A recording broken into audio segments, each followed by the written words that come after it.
Russian President Vladimir Putin approved a new Russian foreign policy concept on March 31st that likely aims to support the Kremlin's attempts to promote a potential anti-Western coalition.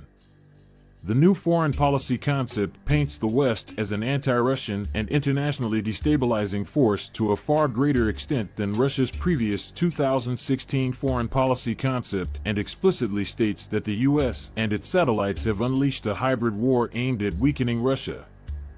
The new document also heavily stresses Russia's goal of creating a multipolar world order and subordinates under that goal Russia's broad foreign policy objectives, which include ending the United States' supposed dominance in world affairs. The document asserts that most of humanity is interested in constructive relations with Russia and that a desired multipolar world will give opportunities to non-Western world powers and regional leading countries. Putin previously used meetings with Chinese President Xi Jinping on March 20th through 22 to increase attempts to rhetorically rally the rest of the world against the West, and the new document likely aims to support the Kremlin's attempts to intensify proposals to non-aligned countries to form a more coherent anti-Western bloc. ISW assessed that Putin's proposal to form an anti-Western bloc during Xi's visit to Moscow was not positively received, as Xi refused to align China with Putin's envisioned geopolitical conflict with the West. Russia's declining economic power and degraded military effort in Ukraine continue to offer little incentive to countries to express serious interest in the proposal. The Kremlin likely decided to release the new foreign policy concept on the eve of assuming the presidency of the United Nations Security Council, UNSC, in order to set informational conditions for future rhetorical efforts at the UN aimed at forming an anti-Western coalition. ISW previously assessed that Russia will likely weaponize its presidency of the UNSC as a method of Russian power projection. Belarusian President Alexander Lukashenko continues to use high-profile public statements to portray Belarus as a sovereign state despite its current de facto occupation by Russian forces. Lukashenko reiterated boilerplate rhetoric about how he is Russian President Vladimir Putin's equal partner in defense of Russia and Belarus by explicitly painting Belarus as the target of a Western hybrid war, a narrative Lukashenko has promoted since 2020.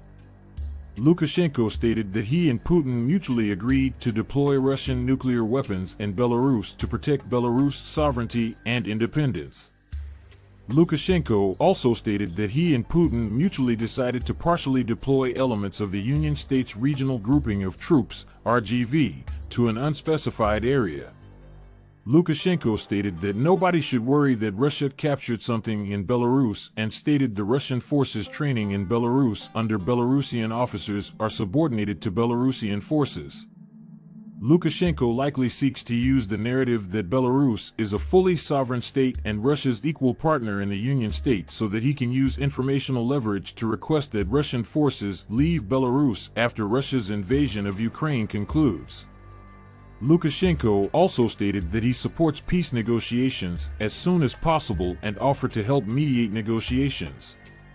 Kremlin spokesperson Dmitry Peskov promptly rejected Lukashenko's suggestion of a ceasefire and indicated that the Kremlin is not interested in serious negotiations. Peskov responded to a question about Lukashenko's suggestion on March 31st and stated that Russian forces will continue to carry out their missions in Ukraine. Peskov emphasized that Russian military operations in Ukraine are the only means by which Russia can achieve its goals. Peskov likely aimed to leave open the possibility for launching new information operations about Russian interests in a ceasefire by stating that Putin and Lukashenko may discuss the proposal for a truce in Ukraine. The Kremlin may decide to promote ceasefire narratives in coming weeks in an attempt to freeze the front lines in Ukraine out of fears that a Ukrainian counteroffensive could result in Ukrainian forces liberating more territory. Russian Security Council Deputy Chairman Dmitry Medvedev leveraged comments about sending peacekeeping forces to Ukraine to continue information operations that portray the West as escalatory. Medvedev likely responded to Viktor Orban's March 31st statements regarding alleged European discussions about sending peacekeeping forces to Ukraine and stated that Russian forces would target the hypothetical peacekeepers. Medvedev argued that a Western-led peacekeeping mission to Ukraine would end in tragedies reminiscent of Yugoslavia and other conflicts. There are no indications outside of Orban's comments that Western officials are seriously discussing such a proposal, and Medvedev likely used Orban's comments to construct a straw man proposal to paint the West as trying to escalate the war in Ukraine.